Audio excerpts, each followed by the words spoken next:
하나님의 말씀은 골로새서 3장 15절입니다. 신약성경 326면 골로새서 3장 15절, 16절, 17절 봉독해 드리겠습니다. 그리스도의 평강이 너희 마음을 주장하게 하라. 너희는 평강을 위하여 한 몸으로 부르심을 받았나니 또한 너희는 감사하는 자가 되라. 그리스도의 말씀이 너희 속에 풍성히 거하여 모든 지혜로 피차 가르치며 권면하고 시와 찬송과 신령한 노래를 부르며 감사하는 마음으로 하나님을 찬양하고 또 무엇을 하든지 말에나 일에나 다 주 예수의 이름으로 하고 그를 힘입어 하나님 아버지께 감사하라. 아멘.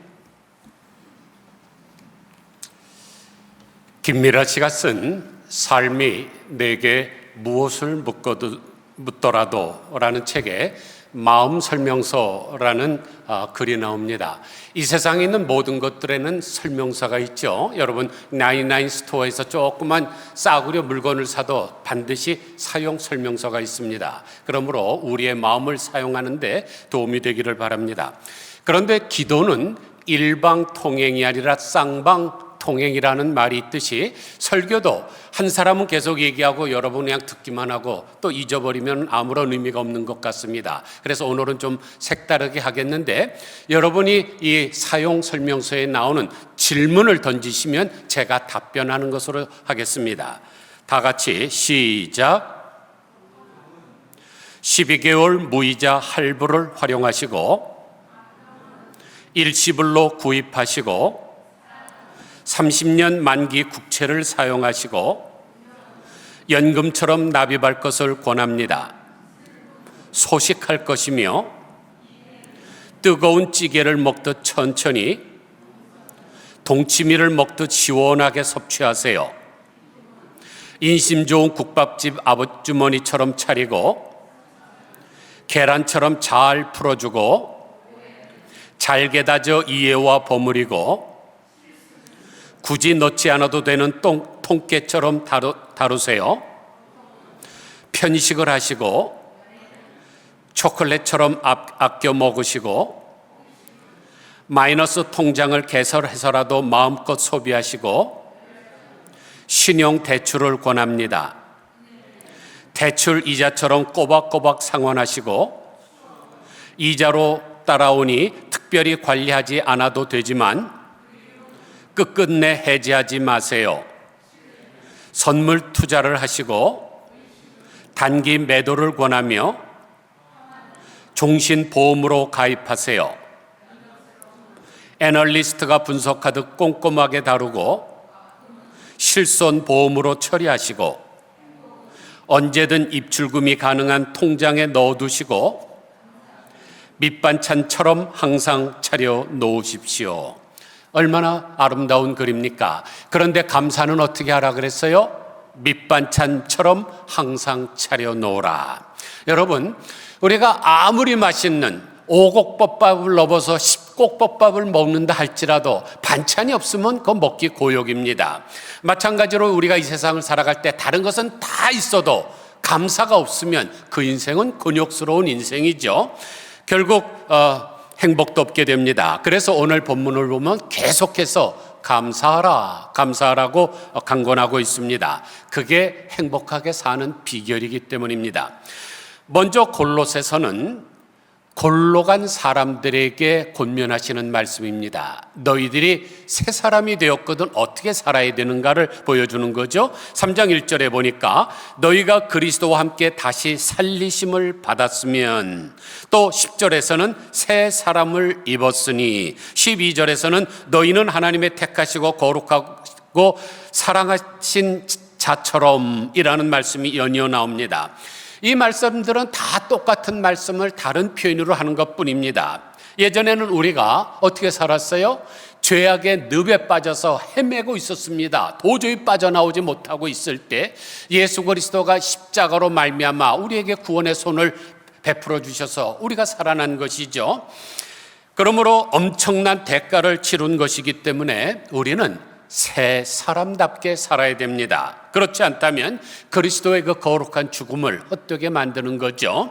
그러면 새 사람답게 산다는 것이 무엇인가요? 바로 감사하면서 사는 것입니다.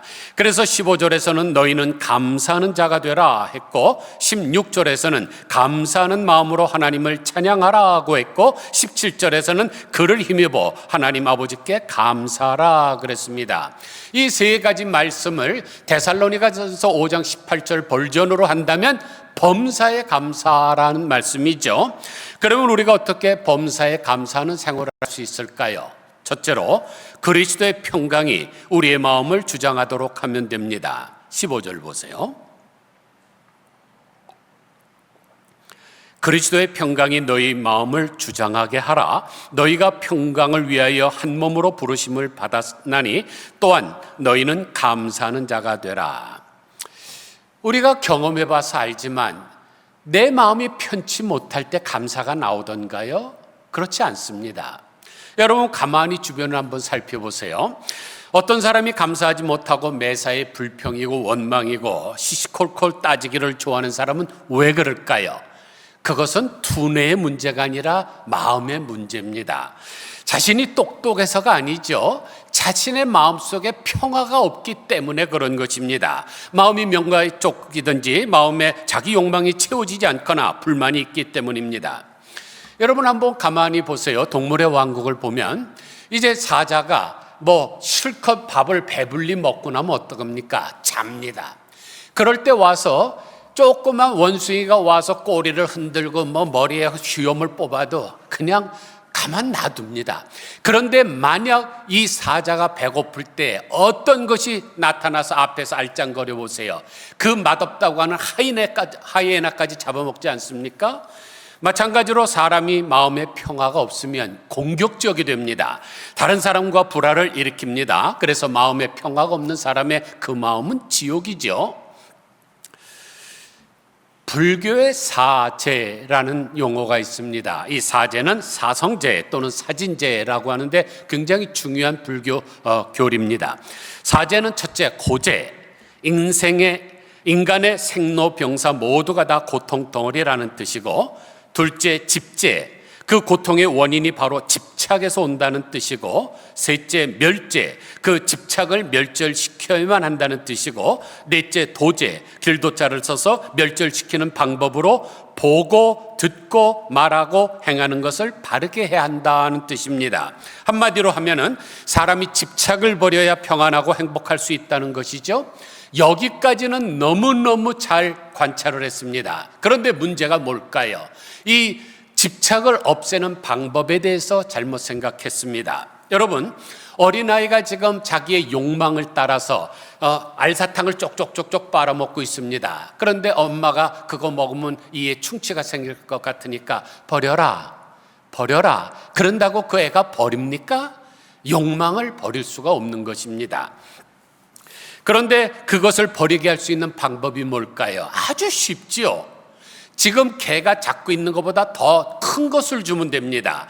알사탕을 빨아먹고 있는 애에게 벽돌만한 초콜릿을 주면서 이걸 받으려면 버려라 그러면 씩 버리죠. 어떤 사람이 30년 덜덜덜덜거리는 헌차를 타고 다니는 사람한테 지금 새로 나온 테슬라 전기자동차를 주면 누가 그 헌차를 갖습니까? 버리죠. 그래서 오늘 앞에 기록된 골로새서 3장 1절을 보세요. 그러므로 너희가 그리스도와 함께 다시 살리심을 받았으면 위의 것을 찾아라. 거기는 그리스도께서 하나님 우편에 앉아 계시느니라. 위의 것을 생각하고 땅의 것을 생각하지 말라 그럽니다. 우리 기독교는 항상 긍정적으로 말합니다. 불교처럼 부정적으로 버리라 그러지 아니하고 찾으라고 말씀을 하십니다. 그러면 무엇을 찾아야 될까요? 위에 계신 예수 그리스도를 찾아야 되고 위에 계신 예수 그리스도를 생각해야 됩니다. 여러분, 생각이라는 단어에서 감사가 나오지 않았습니까? 영어를 보면 알아요. think에서 thank가 나왔습니다. 그러므로 우리가 생각을 잘 하게 되면 감사가 일어납니다. 아, 그래, 그때 참 감사한 일이 많았지. 한번 돌아보십시오.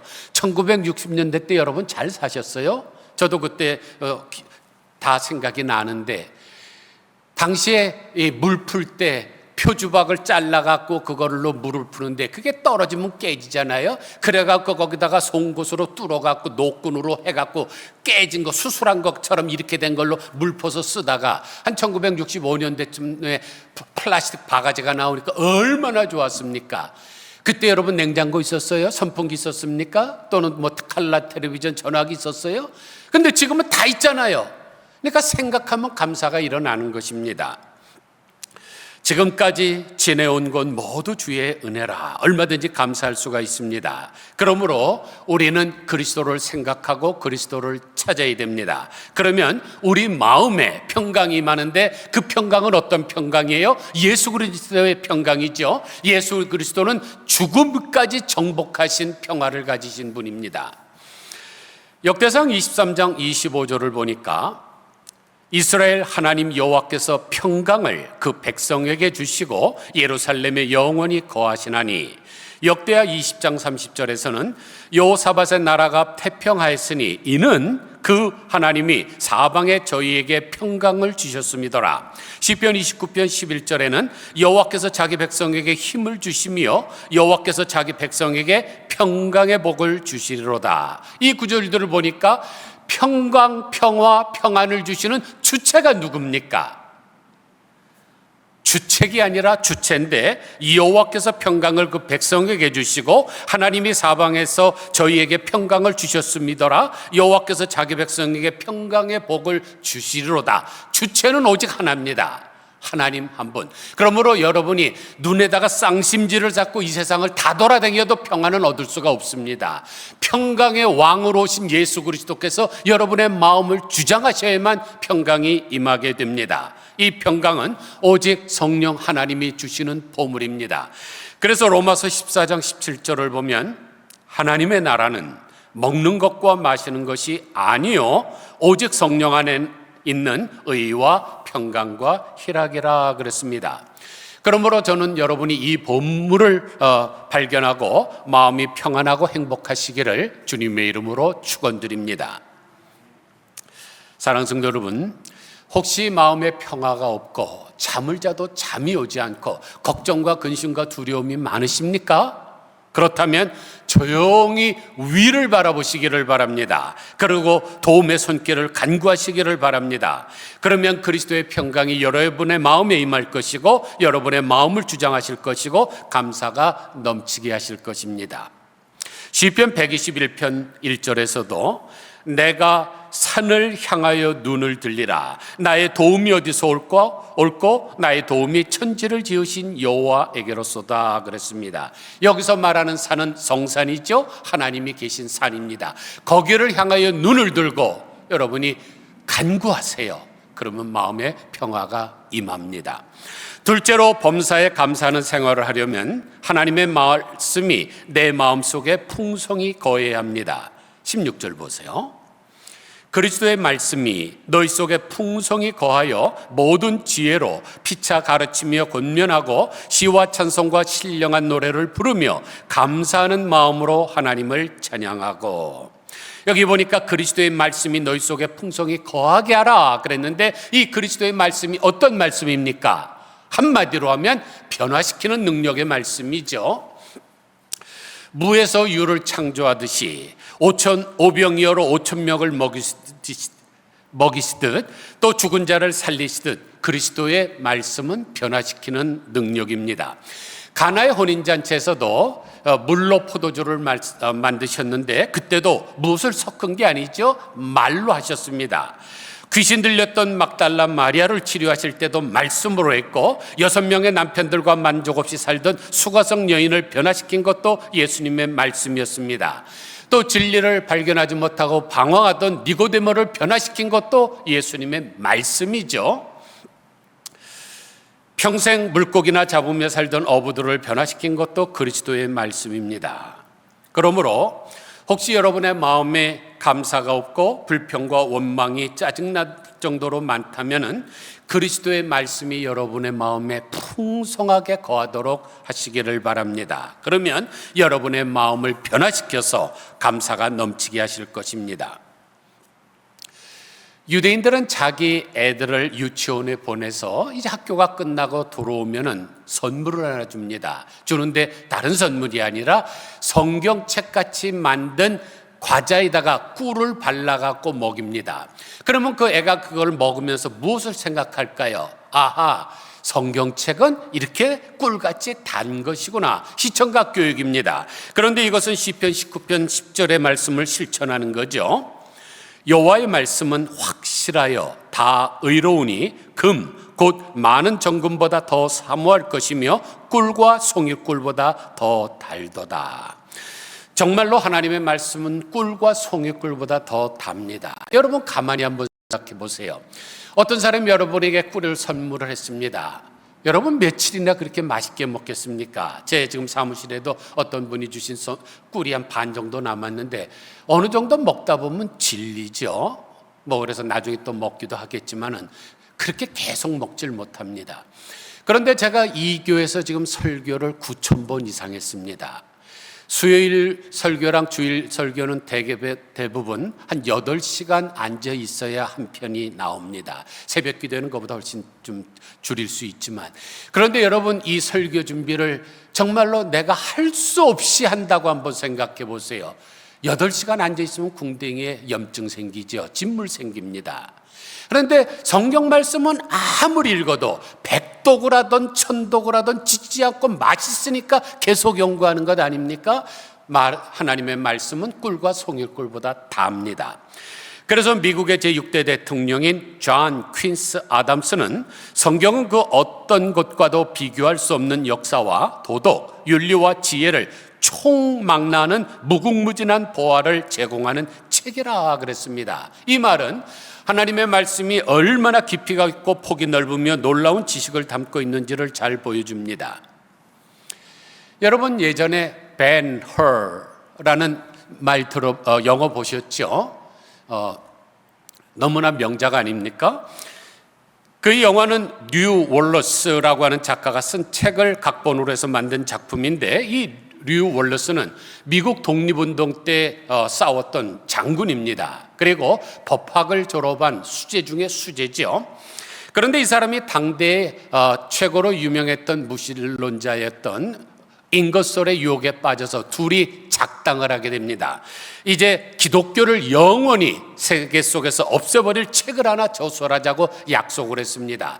그래서 미국과 유럽을 왔다 갔다 하면서 이 도서관에서 모든 자료를 찾아서 기독교를 말살할 책을 쓰려고 하는 도중에 이 장을 쓰다가 포기하고 말았죠. 그리고 꼬꾸라졌습니다. 나의 주 나의 하나님이여 울부짖으면서 무릎을 꿇고 말았죠. 왜냐하면 그리스도의 신성이 너무나 확실하기 때문에 더 대항할 수 없었기 때문입니다. 그래서 그리스도를 사기꾼이라고 폭로하려고 결심하던 것을 바꾸어 지금까지 썼던 그리스도의 생애 중에 관한 저술 중에 가장 위대한 책으로 꼽히는 배너라는 작품을 쓰게 된 것입니다. 사랑하는 성도 여러분, 여러분의 마음속에도 류 월러스처럼 하나님의 말씀이 풍성하게 거하게 하시기 바랍니다. 그러면 여러분의 마음에 평화가 넘쳐납니다. 셋째로 범사에 감사하는 생활을 하려면 예수 그리스도의 힘을 입어야 됩니다. 17절 보세요. 또 무엇을 하든지 말에나 일에나 다 주 예수의 이름으로 하고 그를 힘입어 하나님 아버지께 감사하라. 어떤 사람을 힘입는다는 말은 그분을 확실하게 믿고 의지한다는 뜻이죠.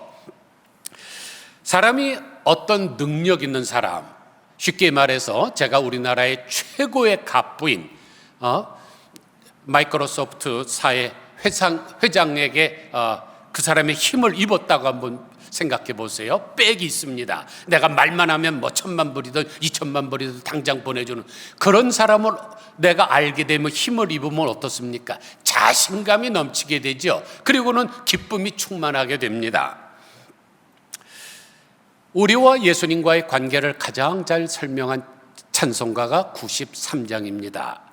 예수는 나의 힘이요 내 생명 되시니 구주 예수 떠나 살면 죄 중에 빠지리. 그런데 이 찬송가를 작곡 작사한 사람은 윌리엄 탐슨이라는 분인데 세계적인 대부흥가였던 D.L. 무디 목사님께서 이 찬송가를 가장 좋아했습니다. 어느 날 무디가 이제 노안으로 돌아가시게 됐을 때, 생명이 얼마 남지 않았을 때 다른 사람의 방문은 다 거절했는데 이 윌리엄 탐슨의 방문만은 허락을 했습니다. 그래서 그분의 손을 붙잡고 이렇게 얘기하죠. 내가 한 모든 설교보다도 당신의 찬송가가 더 많은 사람에게 감화를 끼쳤을 것이요. 그러게 말하면서 내 장례식에도 그 찬송을 불러달라고 부탁을 했습니다. 그러면 그 찬송가가 어떻길래 그토록 많은 사람들에게 감동을 줬을까요? 세계적인 부흥사였던 D.L. 무디의 장례식에도 불러줬을까요? 우리가 가진 찬송가는 이 작사자의 의도를 정확하게 표현을 하지 못했습니다. 의역을 했습니다. 제가 영문 찬송가 가사대로 직역을 해드리겠습니다. 예수는 나의 전 세계이다. 그는 내 생명, 내 기쁨, 내 전부이다. 예수는 날마다 나의 힘이 되시니 그분 없이는 넘어질 수밖에 없다. 슬픔이 닥쳐 아무도 나를 위로 못할 때 주님께 가면 나를 기쁘게 만드신다. 예수는 나의 친구시다. 사랑하는 성도 여러분, 예수님은 나의 전 세계입니다. 모든 것 되십니다. 그리고 나의 능력이요 소망이요 힘 되시기 때문에 내가 그분을 놓치게 되면 넘어질 수밖에 없습니다. 사랑하는 성도 여러분, 다음 주일은 무슨 주일입니까? 7월 7일 견우와 직녀가 1년에 한 번 만나서 사랑을 나누는 기념주일입니까? 아니죠. 다음 주일은 맥주 감사 주일입니다. 맥주절의 구약적 용어는 초실절입니다. 초실절이라는 말은 처음 추수한 것을 하나님께 드리며 감사하는 절기라는 뜻입니다. 비록 내가 열심히 일했습니다. 씨도 뿌리고 모도 내고 또 물도 주고 열심히 했지만 가만 생각해 보면 하나님이 하신 일이 더 많습니다. 인간이 한 거는 한 10%, 20%밖에 안 되죠. 만약 하나님이 구름을 끼우게 해갖고 해가 뜨지 못하게 했다면 그 식물은 죽었습니다. 또 하나님이 비를 오지 않게 했다면 그 식물은 말라 죽었을 것입니다. 그러므로 내가 한 것보다 하나님이 하신 은혜가 더 크다는 걸 기억하고 내가 처음 거둬들이는 그것을 하나님 앞에 드리는 것을 초실절, 처음 열매를 드리는 날이라 그러죠. 제가 한 주 전에 미리 맥주감사 주일에 대한 말씀을 드리는 까닭은 여러분이 다음 주일에는 감사하는 마음을 좀 가졌으면 하기 때문입니다. 하나님께서는 당신의 은혜를 기억하고 감사하는 사람을 축복해 주십니다. 제가 한 가지 신뢰를 드리고 마치겠습니다. 원종수 박사, 여러분 많이 들어보셨을 거예요. 유명하신 분 아닙니까? 너는 내 것이라는 책을 쓰셨고 지금은 세계적인 암 전문의가 되어서 많은 생명을 살리고 있습니다. 그런데 이 원종수는 한국전쟁이 한참이던 1951년 충청남도 연기군에서 태어났습니다. 근데 이제 4살이 됐으니까 1955년이죠. 53년에 6.25가 끝났으니까 아버지가 군인이셨는데 제대를 했습니다. 한참 살 데가 없고 모든 게 다 무너진 때에 할 일이 없어갖고 돈을 벌지 못하니까 가족이 너무너무 힘들었습니다. 어느 날 아버지가 내가 돈 좀 벌어보겠다고 서울로 가고 상경을 했습니다. 너무나 가난한 형편 때문에 먹지를 못해서 몸이 많이 약했습니다. 그래서 공부를 제대로 할 수가 없었는데 고등학교 다닐 때 480명 전교 인원 중에서 350등을 했습니다. 그러면 굉장히 못한 거죠. 480명 중에 350등. 그런데 어느 날 어머님이 아들을 위해서 기도를 많이 했겠죠. 병약한 아들, 또 먹지도 못하고 공부도 못하는 거. 그랬더니 하나님께서 그에게 지혜의 은사를 주시기 합니다. 그래갖고 열심히 공부하기 시작했더니 고등학교를 수석으로 졸업하고 서울대 의대를 들어가게 됐습니다.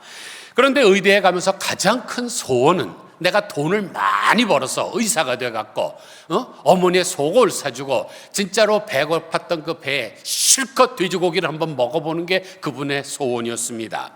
드디어 의대를 졸업하고 인턴 생활을 하던 중에 첫 번째 봉급을 받게 됐습니다. 아하, 내 소원이 이루어지는 날이구나. 그래갖고 그 돈을 가지고 한 푼도 떼지 않고 어머니에게 갖다 드렸습니다.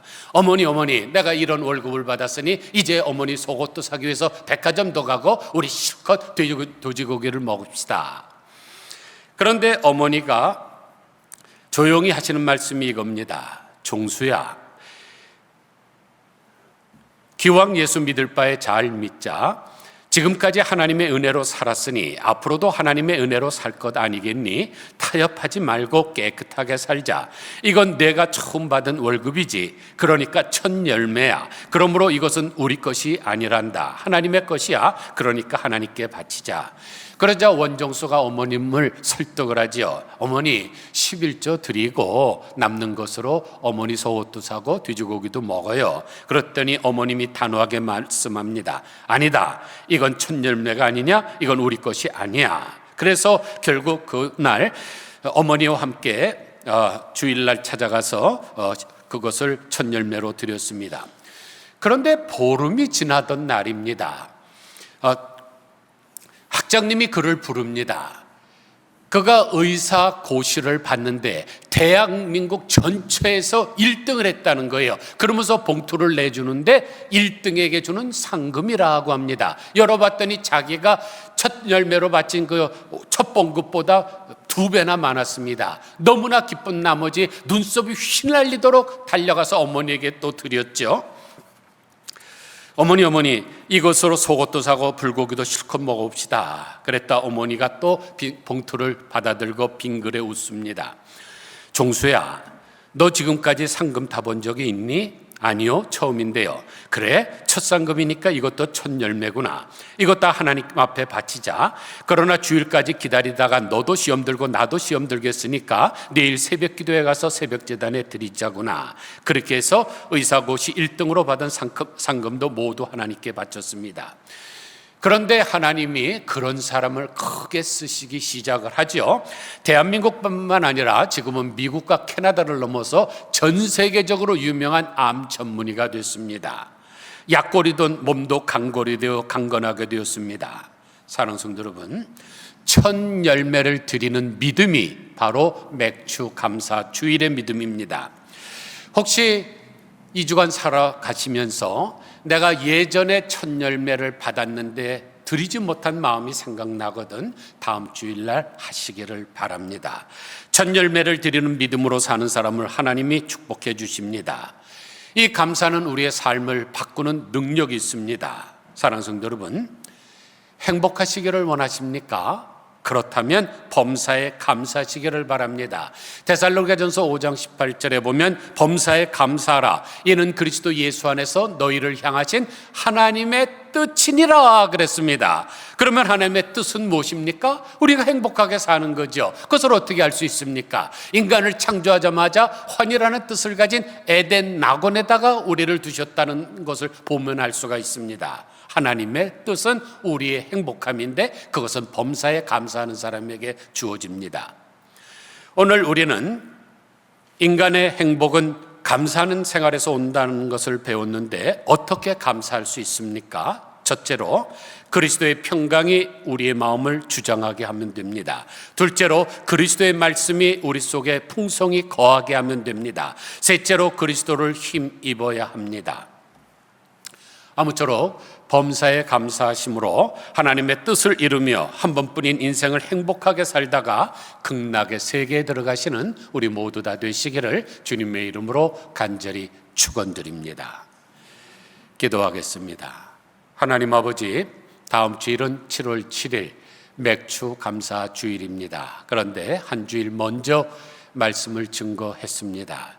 지난 살아온 세월 동안에 원종수 박사의 어머님처럼 그런 믿음을 갖지 못하고 나도 모르는 사이에 하나님 앞에 첫 열매를 드리지 못한 것이 생각나거든 다음 주일은 바칠 수 있기를 소원해 봅니다. 하나님, 우리에게도 늘 어디서든지 첫 열매를 드리는 믿음을 가지고 살아가게 하여 주옵소서. 특별히 범사에 감사하는 사람에게 놀라운 복을 허락하여 주는 것을 저희들이 배웠사오니 하나님 아버지 항상 감사하게 하옵소서. 예수 그리스도의 거룩하신 이름으로 기도드리옵나이다. 아멘.